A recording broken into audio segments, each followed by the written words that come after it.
everyone, welcome back to my channel. I am Jessica and this is A Fields Full House. So today's video is going to be a little bit different. I normally share all about our large family life through vlogs, but we are also a homeschool family. So today I'm going to be sharing with you what we used for high school year one for my oldest daughter. Can't believe that we have a high schooler, y'all. Oh my word, it really goes by so fast.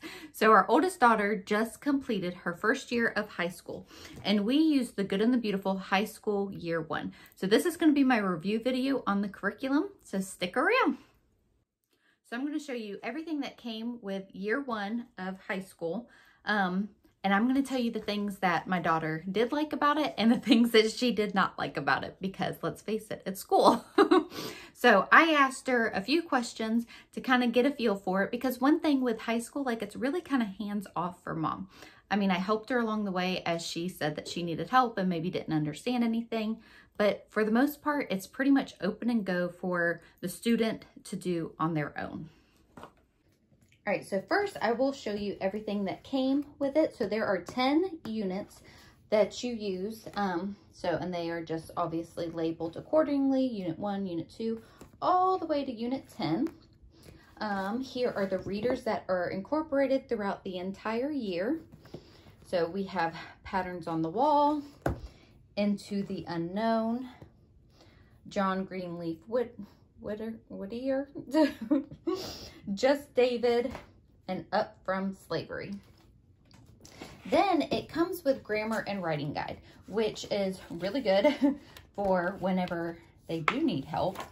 This is good for me to look over and just kind of know, kind of refresh myself before I teach her. So one thing that is incorporated throughout the curriculum is they have videos that teach the rules, which has been very helpful for her and for me as well. Like, if she needed a little extra help, I can watch the video.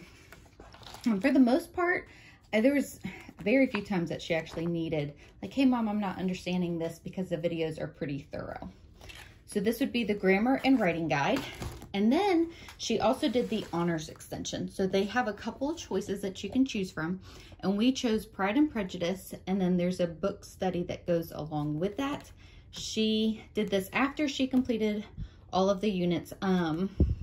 There's so much reading involved, and she's an avid reader anyway, so she was reading a ton of books. So I was like, well, just do this first. And she actually finished relatively early within the year with all the units and all the reading and writing and all that went with it. So then she just finished this.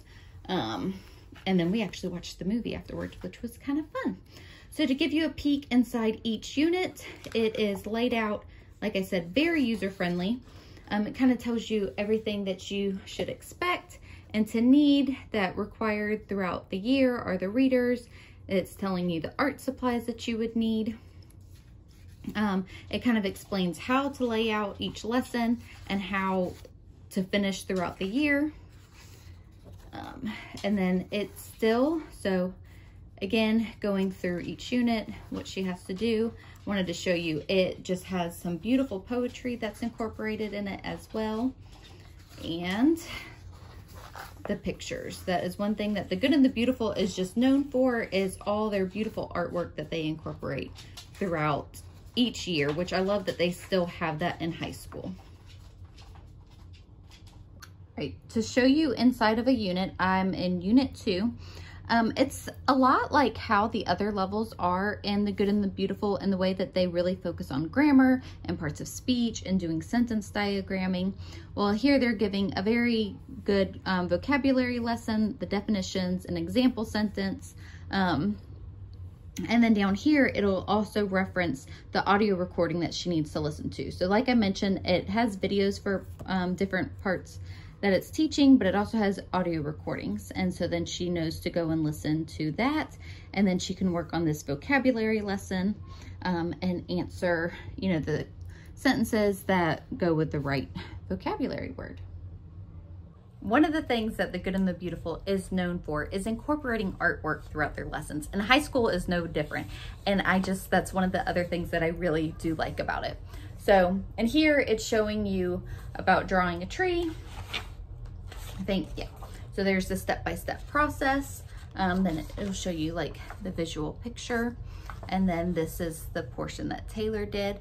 And I really think that this, like incorporating the artwork, I really just think it helps the students kind of have like a mental break and just really focus on, oh, that's really cool. I didn't even see that. So she wrote light source, and it's a lamp focusing on the object. I just think it's really good for them to not, that's one thing, like, I don't know, those of you who've had, you know, children, it's like when they're young, they are enamored by art and drawing and, you know, everything's just beautiful and wonderful. And it's like you reach a point in a certain age where the kids start to get really critical on themselves, so they stop drawing. And I really didn't want that with my kids. We've done art classes every year with our co-op. Anyways, I just love that.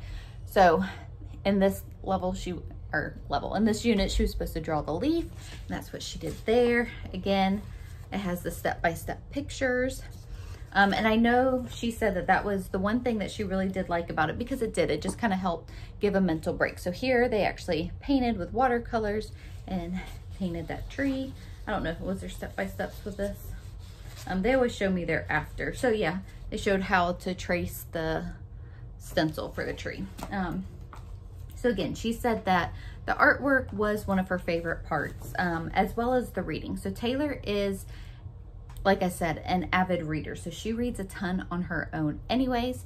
But I do love that having a curriculum that is heavy in classic literature is very good for the kids.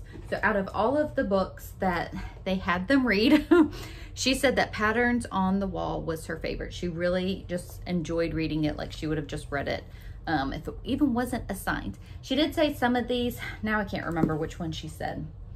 I think it was Into the Unknown. She didn't really care for. I would have to say, if you have a reluctant reader, The Good and the Beautiful might be a little bit harder for them. Now, if you've done The Good and the Beautiful and for previous levels, you know that it's heavy in reading, which I think is amazing. I think it's really good. And I even think it is very beneficial for reluctant readers, because hopefully it would give them the motivation to read through these books and not ignore them. You know what I mean? Like, I say this because I have a few kids who are reluctant readers. Now, this curriculum did work really well with Taylor because she is an avid reader, and that's actually kind of the type of curriculum that she would prefer to do. So it just worked really well with her. In the questions that I asked Taylor about how she felt about her first, year in high school and using The Good and the Beautiful, she said that it never really felt boring. I think it's just broken up in such a great way, from doing vocabulary to sentence diagramming to reading and doing the artwork. I think it's just broken up enough way to keep the child engaged. So each unit is not set up like a traditional, like, here, do lesson 1. It is explained at the beginning of how many pages you should do if you want to get done by a certain, point in the school year. So I really do like that it's self-led. I think that gives the student a chance to be responsible and kind of set up their plan of what would work for them. And I think that honestly helped Taylor as well. She didn't feel so like, I've got to get one lesson done a day. So her goal was to get 4 pages done a day. And that's probably why she finished so early in the year. And I think it just also teaches them to be self-motivated. Like, they know what they need to accomplish each day in order to finish the curriculum by the end of the school year.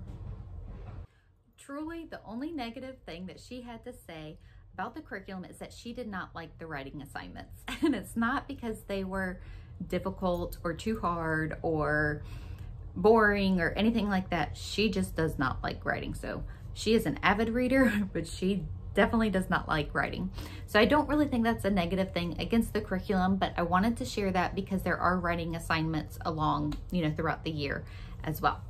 So that is my review for high school year 1 with The Good and the Beautiful. I cannot believe that we are going into our 2nd year of high school with her. So anyways, we do plan on, and I get ideas for my kids for the things that they like and that they don't like for homeschool. And Taylor said that she definitely wants to do The Good and the Beautiful year 2 for her 2nd year of high school. So that is what we are planning on doing because, like I said, it went so well. And again, it's just kind of the type of learner that Taylor is. So I hope that you enjoyed my review video. If you have any questions about the Good and the Beautiful in their high school year 1, please leave them in the comments below. I would be happy to answer them to the best of my ability. I will put the Good and the Beautiful's information in the description box as well. And I hope that you all enjoyed, and we'll see you in the next video.